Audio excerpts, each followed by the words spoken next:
Hebreus 10, especialmente 19 ao 25, é o nosso texto, sobre sermos igreja.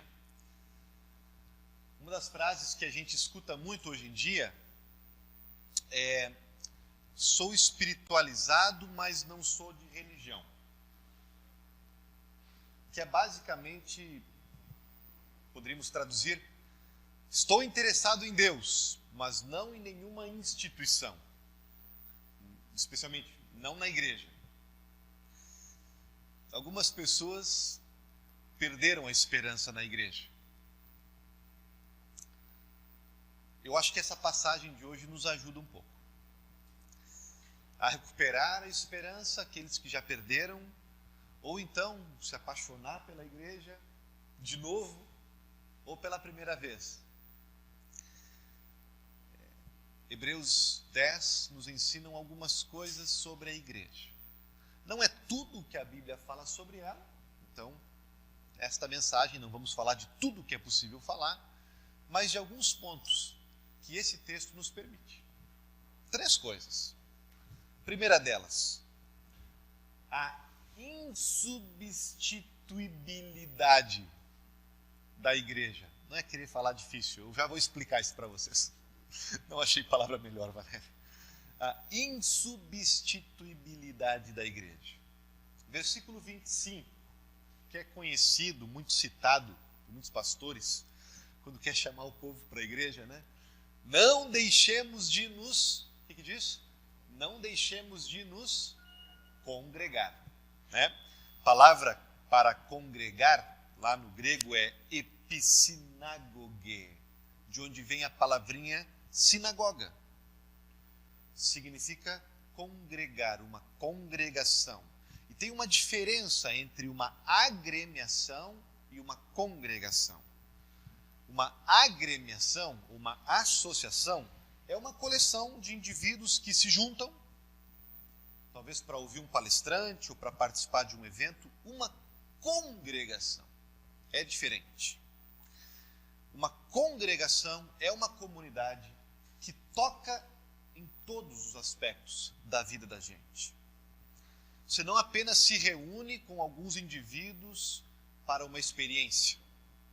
Você come junto, você ora junto, você aprende junto, você ama, confessa pecados juntos, uns aos outros. Aliás, esse termo é importante, uns aos outros. Ele é chave para a gente entender o que significa, o que é sermos igreja. Versículo 24 ele aparece. Cuidemos também de nos animar uns aos outros, no amor e na prática das boas obras. É um termo que fala de simbiose, de mutualidade.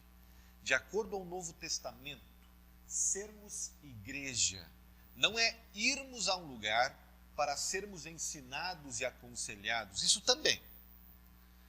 Mas é um encontro onde nós ensinamos uns aos outros, onde admoestamos, onde choramos uns com os outros. É sempre mútuo. E essas coisas normalmente não acontecem durante o culto, que é o evento máximo da igreja. Até pode acontecer, mas não normalmente. Onde é que acontece então essa mutualidade, essa simbiose, essa vivência de uns aos outros? Bom, pode ser na saída do culto aqui, naquele momento que agora durante a pandemia ficou bastante enfraquecido, mas onde era costume dessa igreja aqui ter um grande encontro, um bate-papo bem gostoso, onde muitas pessoas trocavam e se conversavam e se ajudavam muito. Pode ser em alguma outra atividade que a igreja oportuniza para você ter um encontro com um irmão da igreja, virtualmente ou presencialmente, onde há uma oportunidade para se envolver. Quando a gente deixa o outro irmão entrar na nossa vida, entrar no nosso coração, quando a gente se abre um pouco, as nossas feridas, os nossos medos, as nossas necessidades, e quando nós prestamos atenção na pessoa que frequenta a igreja, vem na igreja junto com a gente. O dramático, gente, é que nós podemos fazer parte da igreja há muito tempo, participar dos encontros com assiduidade e ainda assim não fazer nada disso. Nunca nos envolvermos de verdade com as pessoas à nossa volta. Nunca conectarmos com as pessoas que Deus colocou ali para fazer parte daquela família. Se isso acontece com a gente, se essa é a minha vida de culto, de igreja, acho que Deus gostaria que a gente soubesse que não está certo, que isso é um pecado. Deus gostaria que a gente repensasse como a gente vai participar da igreja daqui para frente. Deus quer, sem sombra de dúvidas, que a gente leve esse aspecto da fé muito a sério. E eu acho que uma pista nos é dada no versículo 19, que fala de um tema que é muito presente no livro de Hebreus. Vejam, está no versículo 19. Portanto, meus irmãos, tendo ousadia para entrar no santuário pelo sangue de Jesus. Que negócio é esse, pastor? O autor lá está nos lembrando que de uma época, de um momento na história do povo de Deus, onde as pessoas frequentavam uma sinagoga ou um templo e não podiam se aproximar de alguns lugares, não podiam entrar. Tinha uma porta, um cadeado, um véu que era fechado para elas. Havia alguns lugares, especialmente o Santo dos Santos, onde a presença de Deus simbolicamente habitava ali, que lá só o sumo sacerdote podia entrar uma vez por ano, no dia do perdão, no Yom Kippur. No resto do tempo e o resto do povo não podia acessar. Isso é horrível porque a gente precisa daquela presença. É aquela presença poderosa de Deus, da glória de Deus, que nos santifica, que nos abençoa, que nos transforma, que retira de nós o nosso egoísmo, que nos enche de misericórdia, de orientação para viver, que amolece o nosso coração.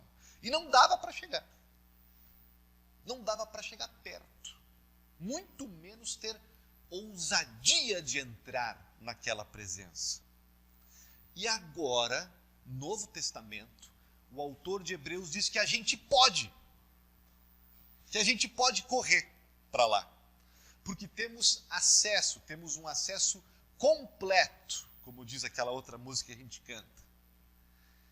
Então, imediatamente ele levanta os olhos, olha para a gente e diz: cuidemos também de nos animar uns aos outros, no amor e na prática das boas obras. Não deixemos de nos congregar. Vejam, o autor de Hebreus, desse texto, conecta as duas coisas. Por quê? Qual é a conexão disso? Gente, mais claro para mim, impossível. Onde acessamos o acesso, por assim dizer. Como? Onde? Agora. A presença transformadora de Deus, que antes estava limitada, inacessível para a gente. Como essa presença transformadora hoje é disponibilizada na nossa vida? E aí pode te transformar. Na igreja. Na igreja. Não é orando sozinho no teu quarto, ainda que isso é bom. Ainda que isso ajude. Mas não é ali. É no meio da sinagoga. É no meio dos irmãos. E é por isso que C.S. Lewis escreve em Cristianismo Puro e Simples: Cristo trabalha na gente de várias formas. Sobretudo, Ele trabalha na gente através dos nossos irmãos. Nós somos carregadores de Cristo, uns para os outros. É fácil a gente pensar que a igreja tem um monte de objetivos, construir um prédio, educar as pessoas, adoração, ação social, mas o principal propósito da igreja é esse: aproximar as pessoas de Jesus, aproximando elas umas das outras, transformando elas em pequenos cristos, que é uma expressão de Martinho Lutero. Se nós não estamos engajados nisso, gente, segundo C.S. Lewis, então todas as catedrais, todas as missões, todos os sermões, tudo isso é um desperdiçar de tempo. A igreja é insubstituível. Esse é o primeiro ponto. Como a presença poderosa de Deus é disponibilizada hoje para o ser humano, de acordo ao Hebreus, é através desse uns aos outros, é através desse encontro onde nós somos igreja. Segundo ponto, a natureza da igreja. Como eu falei antes, muitas outras coisas poderiam ser abordadas. Eu vou ficar no texto de hoje. Como é que deve se parecer uma igreja? Qual é o seu caráter?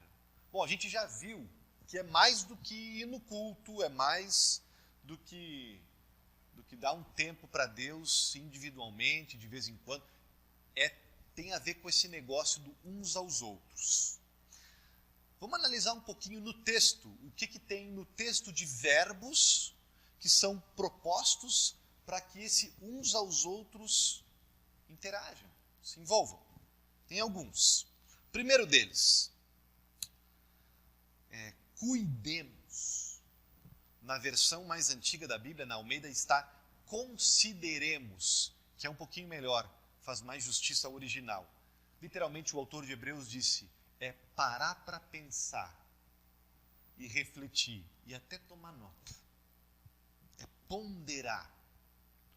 Como nós, em primeiro lugar, podemos ser bênçãos na vida do irmão. Como nós podemos ser um pequeno Cristo na vida do irmão? Em primeiro lugar,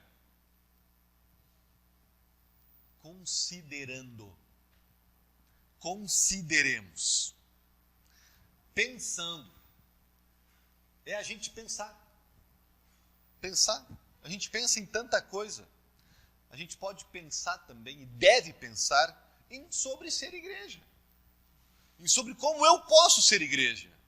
E como a minha igreja deve e pode ser igreja ali onde ela está. E aí tomar nota. Escrever. Né? Bloquinho de notas do celular. Né? Eu não sei se vocês têm, eu tenho. E o meu está sempre cheio, sempre anotando coisas. Eu estou no Uber e eu estou pensando. Eu vou buscar meus filhos na escola e eu às vezes tropeço nas pessoas porque eu estou pensando.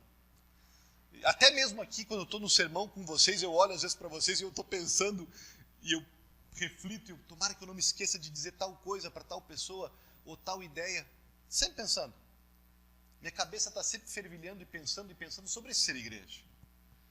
Ligar para tal pessoa, visitar um fulano, dar um seguimento no aconselhamento daquele casal, confrontar o pecado daquele irmão, oferecer ajuda para aquela outra irmã, perguntar se a mãe daquela outra pessoa ali já saiu do hospital, averiguar o preço de umas velas melhores que essas aqui, buscar as doações para o brechó. Toda hora, gente, o tempo todo eu estou pensando. Minha família, às vezes, para falar comigo, tem que pedir que eu pare de pensar e dê atenção a eles, para que eu possa estar presente para eles também. Vocês podem perguntar para a diretoria da igreja, com quem eu me reúno toda vez, uma vez por mês. Como eu nunca paro de pensar e considerar. E as nossas reuniões eu sempre estou trazendo coisas e eu sempre venho com um monte de considerações. Gente, Alexandre, essa missão não é só minha. Entendeu? É nossa. Seria só minha se a igreja não tivesse esse caráter de uns aos outros. Se a igreja fosse uma organização centralizada no líder, no pastor, então sim, mas não é. Em nenhum lugar do Novo Testamento o pastor é o que faz ou o que resolve, ou o único chamado a pensar. É uns aos outros. Inclusive, pastores são chamados de aperfeiçoadores dos santos. Né? daquele que ajuda os outros a pensar. Por isso, não é apenas o pastor, não é apenas o presidente ou a diretoria. Todos nós consideremos, pensemos, reflita sobre o que eu estou fazendo aqui, onde é que eu me encaixo, qual é a minha contribuição, o que essa igreja pode melhorar, em tudo, em absolutamente tudo. Como é que essa igreja aqui em Copacabana, aqui no Rio de Janeiro, pode ser um lugar melhor para levar Jesus para as pessoas? Consideremos, meus queridos irmãos e irmãs. Consideremos. E aí a gente talvez deveria resistir, né, à espiritualidade Zeca Pagodinho, que é aquela assim, ó, deixa a vida me levar, vida leva eu. Eu gosto dessa música, tem outra parte que é muito boa, inclusive, para a fé. Mas essa frase não. Essa frase não é boa para a fé. Tipo assim, entrei na igreja e deixa a vida me levar, deixa o pastor me empurrar para cá e para lá, se ele precisar de mim, ele fala. Não! Consideremos! Né? Naturalidade é bom e tem o seu lugar. Deixar as coisas fluírem e acontecerem natural. Mas tem um consideremos na Bíblia para a gente. Junto com a espontaneidade na minha fé, eu sou chamado a ter uma intencionalidade. A pensar nas coisas. A pensar na minha participação, a pensar na minha igreja. O que eu posso fazer, o que deve ser feito. Né? Consideremos. Não somos despreocupados, não ser desfocados, não ser um turista na própria igreja. Consideremos, ponha os teus neurônios para funcionar. Neste momento, nós estamos aqui na igreja estudando diariamente sobre mordomia cristã, gestão da nossa fé. E a gente está acostumado a falar de dinheiro, de tempo, de talentos. Eu aqui estou dizendo que o autor de Hebreus está nos chamando a sermos gestores dos nossos neurônios, gestores dos nossos pensamentos. Ele começa os verbos de ser igreja dizendo, consideremos. Considerem. Pensem, reflitam sobre ser igreja. Segundo verbo, que é o meu favorito desta manhã. Diz ali animar, a outra Bíblia antiga fala em estimular, mas ela não faz justiça ao verbo original em grego. É uma palavrinha fascinante lá que o autor usou, que era provocar. Até mexer no sentido de causar uma certa irritação.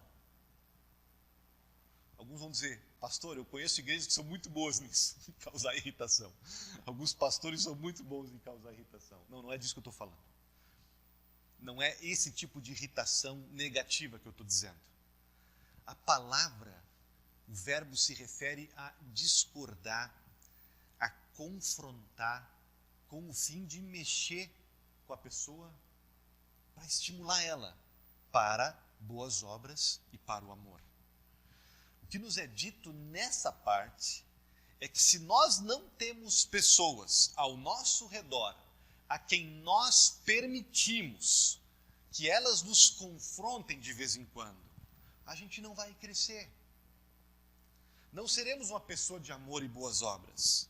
Se nós formos o tipo de cristãos suscetíveis demais, sensíveis demais, que não deixa ninguém chegar perto para falar uma coisa mais direta, uma coisa mais íntima ao nosso respeito, ao respeito da nossa fé, a gente está arriscando a morrer numa seca espiritual. Estamos arriscando a paralisar, a ficar na mesma, a ficar como as criancinhas, que nem diz o autor lá do Novo Testamento, que só querem um leitinho espiritual pelo resto da vida, que ficam ali engatinhando na fé pelo resto da vida, arriscando perderem sua fé. Uma das minhas ilustrações desse fato vem daquela obra, daquela poesia antiga, Odisseia. Não sei se vocês conhecem essa história de Homero, isso é muito antigo, antes de Cristo, né? E nesse conto, o autor fala de Odisseu. Odisseu está tentando chegar em casa e ele está num barco. Ele é o capitão e ele precisa passar por uma ilha cheia de sereias. Conhece essa história? E ele sabe que essas sereias nessa praia, nessas rochas, elas cantam. E aí vem a expressão canto das sereias. E quando os marinheiros escutam esse canto, eles ficam seduzidos pelo canto das sereias. E eles enlouquecem de desejo por elas. E eles viram o barco em direção às rochas onde estão as sereias cantando. E eventualmente eles chocam o barco. Eles naufragam o barco. Eles morrem afogados. O Odisseu sabe que isso vai acontecer. Vocês lembram do que ele faz? Lembram o que ele faz? Ele pede aos seus colegas marujos para atar a si próprio no mastro do barco. E ele coloca cera nos ouvidos dele e dos marinheiros. E ele diz assim: é assim que eu preciso que vocês sejam meus amigos agora. Porque quando elas começarem a cantar, eu vou enlouquecer de desejo.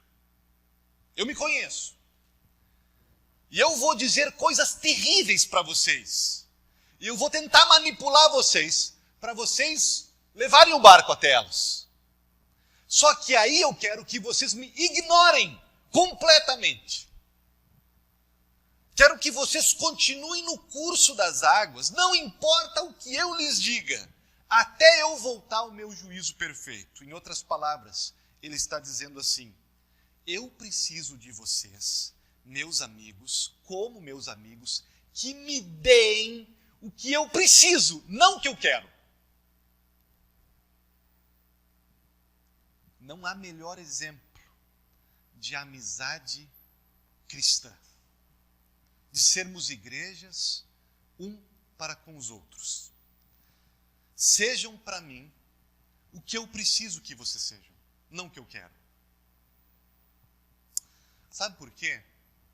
Porque se a gente realmente crê na Bíblia, gente, no que a Bíblia fala sobre pecado, diz lá que a gente é pecador, a gente é um desgraçado nessa tendência para o mal.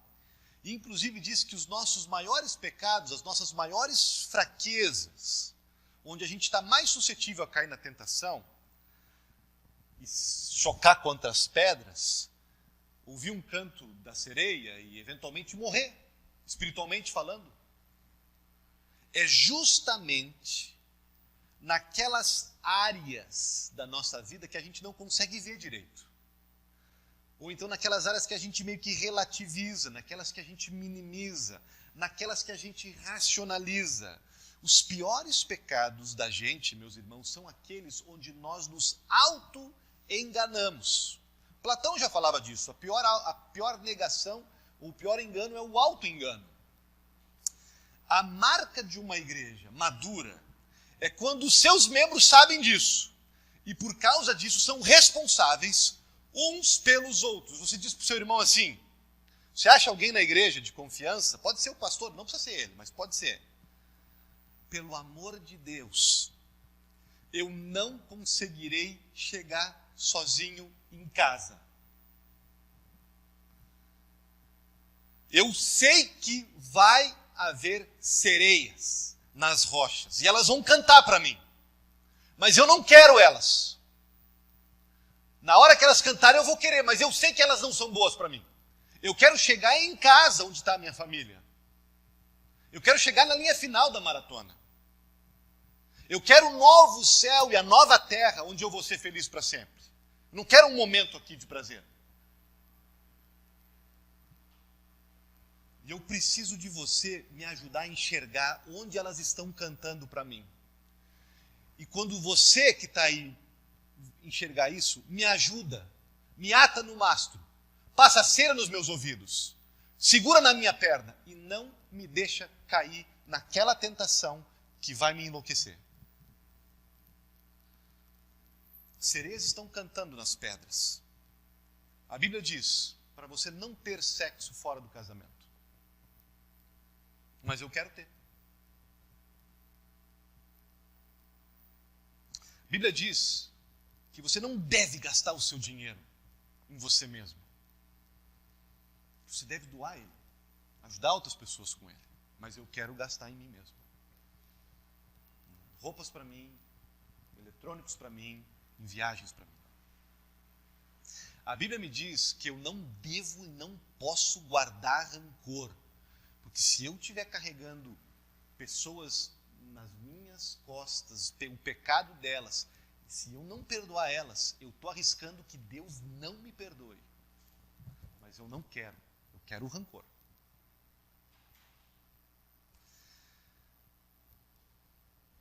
Queridos, quando vocês me verem fazendo isso, eu lhes peço, eu lhes autorizo, eu quero que vocês me atem no mastro. Eu quero que vocês me visitem na minha casa às 7 da manhã com uma cuia de chimarrão. E que vocês me falem com lágrimas nos olhos. Não faça isso, minha filha. Não faça isso, meu irmão. Não enlouqueça desse jeito. Não escute esse canto da sereia. Eu autorizo vocês, que vocês me deem o que eu preciso e não o que eu quero ouvir. Não o que eu quero ouvir porque eu estou enfeitiçado pelo pecado, pelo canto da sereia. Eu lhes dou o direito de me confrontar, de me provocar. A gente pode ser assim. É bom para a gente. É bom para a gente entrar numa igreja e ter esse tipo de relação com alguém da igreja, onde a gente dá autorização para o irmão invadir a nossa vida para nos ajudar, para nos atar no mastro, para impedir que a sereia cante no nosso ouvido e nos arraste para as pedras. É disso que o autor está falando ali. Não é se meter na vida do outro, entendeu? A gente está um pouquinho assim contaminado pela cultura de hoje em dia. Os sociólogos chamam isso hoje de individualismo expressivo. Que o ser humano não dá o direito para o outro interrompê-lo no seu pecado, porque quer seguir de acordo ao seu próprio desejo e ao seu próprio sentido de vida e o seu próprio propósito de vida. Só eu tenho o direito de decidir o que é certo para mim, só eu decido com quem eu vou para a cama, com quem eu gasto o meu salário. Isso não interessa para ninguém? Claro que interessa. Eu digo para vocês, até para dar um exemplo, se qualquer um de vocês aqui, que são minhas ovelhas, se vocês me enxergarem sendo um mau pastor, sendo um mau esposo para minha esposa, um mau pai para os meus filhos, vocês têm a autorização de me atar num mastro, porque eu não quero o canto da sereia. Eu quero chegar em casa. Eu dou essa autorização para vocês. Eu sei que vocês dão ela para mim também. E eu tento usar ela. Às vezes vocês não gostam. Quando eu faço, vocês esperneiam. Mas entendam que quando eu faço, é para vocês não cair no canto da sereia. Só que eu não consigo sozinho, gente. Então, autorizem alguém mais aqui na igreja. Pode ser o teu esposo, o teu filho, a tua mãe, sabe? Autoriza alguém mais na tua igreja a fazer isso para você, porque você vai precisar. Não subestime o canto da sereia. Outro verbo. Encorajemos, que é o oposto, tá? Nem vou falar muito desse, tá? Porque aqui são boas notícias. O outro é para eu entrar na vida do meu irmão e provocar ele no erro dele. É provocar ele na tentação dele e dizer, pelo amor de Deus, não enlouquece aqui. Pelo amor de Deus, volta para os 10 mandamentos, volta para a igreja, volta para a tua família, volta para a decência, volta para o caminho de casa. Neste verbo aqui, é quando o teu irmão está indo bem. Não está na tentação. Está indo bem. O que o autor diz para a gente fazer? Encoraja. Anima ele. Aplaude ele. Diz, vamos em frente. Bata palmas para ele. Teu irmão fez algo bonito na igreja, né? Bata palmas. Agradece. Abraça ele. Levanta ele num pedestal. Teu irmão conseguiu vencer um obstáculo na sua vida pessoal? Bata palmas para ele, empurra ele, diz, que bom! Se encorajar, se animar o outro. A gente gosta de ouvir, é tão bom, né? Ali durante a semana, no nosso grupo de WhatsApp, quando a gente celebra a bênção de alguém, a gente fica feliz, né? O irmão casou, o irmão se formou na faculdade, né? O irmão venceu uma batalha espiritual, o que for, é bom. Esse verbo é importante, não é só o pastor que está aqui para fazer isso, faça isso. Você tem permissão de Deus para encorajar o irmão, para falar palavras de carinho, palavras bonitas, de incentivo para ele, né? A igreja precisa das duas coisas, tá? Só confrontar vira uma coisa meio legalista, sabe? Tipo, só ficar procurando qual irmão eu vou dizer que ele está errado. Cuidado com isso. Mas também só encorajar e aplaudir também é um oba-oba. Estamos entendendo? Também, também não há crescimento ali. Tente aplicar na sua vida de igreja o equilíbrio, onde você está atento aos riscos do irmão e o confronta, admoesta ele, exorta ele amorosamente. Mas também lembra que você também está para colocar um sorriso no rosto do teu irmão e ajudar ele. Esse equilíbrio, os extremos não produzem amor e boas obras. No equilíbrio, sim. E um outro verbo que está no texto é o trabalhemos, que é a parte que fala das boas obras, que é o produto, né, gente? Quando nós estamos envolvidos e somos igreja, não apenas vir no culto, mas realmente envolvido na vida das pessoas, isso vai nos tornar naturalmente pessoas, cristãos de boas obras, cristãos de amor. E, gente, tem muito exemplo. Aqui na igreja tem muito exemplo. Não sei se está todo mundo hoje produzindo abundantemente frutos dessa natureza, eu acho que sim, mas tem muito exemplo. Aqui, tem na igreja aqui, gente que sobe o Morro da Providência uma vez por semana, para ajudar crianças, famílias despedaçadas. De graça. Tem gente aqui na igreja fazendo isso. Tem gente aqui na igreja, por exemplo, que o pastor foi convidado para um casamento, tem 3 filhos, e essa família pensa assim, vou me oferecer para ficar com os filhos do pastor, da esposa do pastor, para que eles possam curtir o casamento um pouquinho. Porque quando a gente vai no casamento com os nossos 3 filhos, que vocês conhecem bem, a gente fica só envolvido com a correria deles, né? Mas aí tem gente aqui na igreja que sabe disso e oferece para ficar com os filhos do pastor, enquanto que ele vai na igreja. Tem gente aqui na igreja que passa um sábado inteiro fazendo uma maquiagem numa outro irmão, na outra irmã, para deixá-la com autoestima mais elevada, para deixá-la mais bonita, para deixá-la se sentindo melhor, mais preparada. A irmã faz isso. Tem gente aqui na igreja que doa quantidades de dinheiro imensas, que a gente nem sabe como é que essa pessoa faz isso. Seja por uma cesta básica, ou seja por uma atividade aqui da igreja. Tem gente aqui na igreja que está com um esposo no hospital, doente, fazendo cirurgia, e essa pessoa volta para casa, o esposo ganha alta, e aí eles voltam para casa, você voltou para casa, tem um monte de coisa para fazer, né? Um monte de coisa para cuidar agora, se ajustar. E essa pessoa, essa esposa, cuida do esposo, mas se lembra que tem uma viúva, que o esposo morreu. E essa pessoa que está com o seu esposo vivo, saindo do hospital, ela chega em casa, e assim que ela coloca o esposo no quarto para repousar, ela pega o telefone para ligar para a viúva, para saber se a viúva está precisando de alguma coisa. Estão me entendendo? Estão vendo obras e amor nisso aqui? Eu posso ficar aqui agora, olhando para vocês, e citando a partir de vocês, horas e horas no computador para produzir um pôster bonito.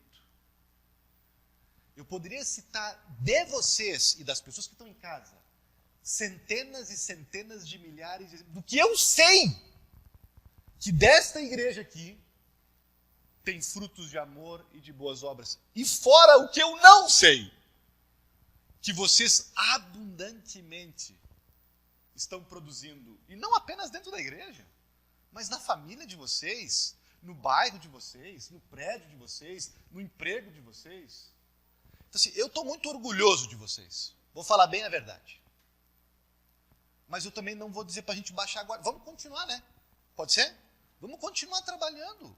Porque ser igreja é boas obras e amor. Vamos continuar. Se tem alguém aqui me escutando que de repente está um pouco inerte, um pouco preguiçoso, então eu chamo agora nesse momento, provoco, para que não escute o canto da sereia, de uma vida sem frutos e sem boas obras, para que se mexa um pouquinho mais. Mas eu tenho muito a aplaudir, elogiar vocês e pedir que vocês continuem, por favor, abundando em boas obras. Eu vou concluir com um ponto final, a fonte da igreja. Fonte secreta da igreja. Esse texto faz parte de um contexto. O tema principal, nós poderíamos dizer que é certeza de salvação. Versículo 19 ao 22 diz: temos ousadia, temos confiança. Né? Se nos chamam para uma entrevista, a gente fica com medo do que falar coisa certa. Pode falar. Não sei se eu posso falar, porque o que a pessoa vai pensar, vai me rejeitar se eu falar alguma coisa errada. Não tenho ousadia. O texto diz que nós temos ousadia. Nós podemos interagir com Deus com confiança. O texto fala também de plena certeza da fé. O texto fala de ser igreja e sem vacilar, e ir firme. A imagem que eu tenho disso é de uma criança, de um filho, pode ser 7, 8 anos, correndo para pedir alguma coisa para o pai ou para a mãe, pode ser sobrinho também, confiança com a tia. Eles nem ficam vermelhos, né? Eles falam, né? Eles pedem e não estão nem aí. Eles não têm medo de errar no pedido deles, sabe? Eles pedem. Pai, me dá isso. Pai, faz isso para mim. Porque eles têm confiança de estar na presença do pai. E olha que é um pai humano. O texto diz, a gente pode ser assim com o nosso Deus. Ele nos dá essa permissão, porque o nosso Pai Celestial nos aceita e nos acolhe. Não porque nós somos bonzinhos, ou temos as palavras ou os gestos certos, mas pelo que Jesus Cristo fez na cruz. Por causa da obra de Jesus na cruz, Ele morrendo pelos nossos pecados, nós temos, diz Hebreus, posse, status, somos filhos amados e queridos de Deus. Podemos nos aproximar, podemos fazer parte do que disse o C.S. Lewis, de novo, círculo íntimo. Já ouviram essa expressão? Círculo íntimo. C.S. Lewis escreve um pouco sobre isso, num dos capítulos do seu livro Peso da Glória. Ele vai dizer que a motivação das pessoas é, no fundo, ser reconhecido, ser aceito e fazer parte de um círculo íntimo, de um inner ring. Ele vai dizer que nós precisamos nos sentir que que estamos dentro, que somos membros de um grupo que nós admiramos. Senão a gente não vai conseguir viver com a gente mesmo. E o C.S. Lewis vai dizer que é por isso que ele nota como muitos acadêmicos, por exemplo, que estudavam, pesquisavam muito, não faziam muitas vezes pelo bem do conhecimento, mas porque realmente queriam fazer parte daquele círculo íntimo da elite acadêmica. Queriam um lugar ali, queriam ser aceitos naquele grupinho. Ele via um monte de gente trabalhando para ganhar dinheiro, mas não era o dinheiro. Era porque as pessoas queriam fazer parte daquele grupo, dos ricos, daquele clube, daquele círculo íntimo. Lewis analisa as gangues de rua. Qual é o atrativo delas? Não é necessariamente a violência, não é necessariamente o crime. É que os jovens, os adolescentes, estão desesperadamente, por quê? Pelo círculo íntimo, por fazer parte de um determinado grupo que dê a elas identidade e satisfação. E é por isso que muitas pessoas têm uma vida miserável, porque elas pensam assim, a menos que eu faça parte daquele círculo íntimo que eu respeito, que eu admiro, eu não sei quem sou, eu fico inseguro demais. E aí a gente acaba esnobando pessoas que não fazem parte daquele círculo, que a gente quer entrar ou que a gente quer permanecer. Ou a gente tem inveja de pessoas que fazem parte de um círculo que eu quero chegar. Uma vida miserável. Para mim, um desses círculos sempre foi fazer parte do time de futebol. Primeiro o time de futebol da rua, depois da escola, depois a seleção da cidade, depois o time do seminário. Não fazer parte do time me tirava o chão, me tirava a alegria de viver. Hebreus nos está dizendo que os versículos 19 a 22 são a fonte, são a base dos versículos 23 a 25. 23 a 25 ele disse como é que é ser igreja, encorajar, provocar, animar, trabalhar, mas ele diz que a base disso é o que vem antes, é o 19 ao 22. E o que está no 19 ao 22? O autor de Hebreus diz: vocês fazem parte do círculo mais íntimo de todos. O círculo do Pai, do Filho e do Espírito Santo. Jesus Cristo botou vocês lá dentro. O sangue dele te trouxe para dentro e você foi incluído ali para sempre. Quando a gente se dá conta disso, de quão amado nós somos, de como nós fomos aceitos, isso vai destruir a nossa necessidade desesperada de querer fazer parte desse ou daquele outro círculo. Porque nós sabemos que somos salvos pela graça. Amados, a gente não precisa mais correr atrás agora de fazer parte desse grupo, fazer parte daquele outro grupo. Se eu for convocado para o time de futebol, beleza. Se não for, tá bom também. Se eu for convidado por aquele casal para ir naquela casa, para aquele casamento, para aquela festa, se eu fizer parte daquele grupo de WhatsApp, beleza. Se não tem problema. O círculo mais íntimo de todos, a gente está dentro. Não me define mais estar no time de futebol. Não me define mais estar no time das meninas bonitas da escola. Não me define mais estar no time dos acadêmicos, dos doutores. Não me define. O que me define é ser parte, e eu sou, e vocês são, do círculo íntimo do Pai, do Filho e do Espírito Santo. Isso mexe com as nossas relações. Isso mexe com a gente ser igreja. Porque aí eu não preciso mais me envolver na igreja para eu me sentir bem. Eu não preciso mais me envolver na igreja para eu ser servido por os outros. Eu posso me envolver na igreja pelo bem do outro. Eu estou livre de buscar na igreja uma satisfação para mim, porque eu já tenho ela em fazer parte desse círculo íntimo de Deus. É isso que a gente é chamado a ser, gente. É isso que a gente pode ser, igreja. A nossa igreja aqui está num bom caminho, eu acho. A gente está melhorando. Tem muita coisa para fazer ainda. Temos alguns pontos ainda para melhorar. Continuemos desfrutando desse círculo íntimo que nós já temos. Provando do sangue de Jesus Cristo, do seu perdão, do seu amor, da sua graça, que nos habilita a ser pessoas mais amolecidas, mais carinhosas, mais empáticas, dentro e fora da igreja. Deixando que isso transforme as nossas relações e nos permita se envolver com confiança também na vida dos outros. Pastor, mas e se os demais não fizerem? Se for só eu e você? Não tem problema. Bonhoeffer diz que um é suficiente. Se eu encontrar um para eu interagir, para eu trocar, um representa a igreja para mim. Encontre este um. Seja este um para alguém aqui dentro.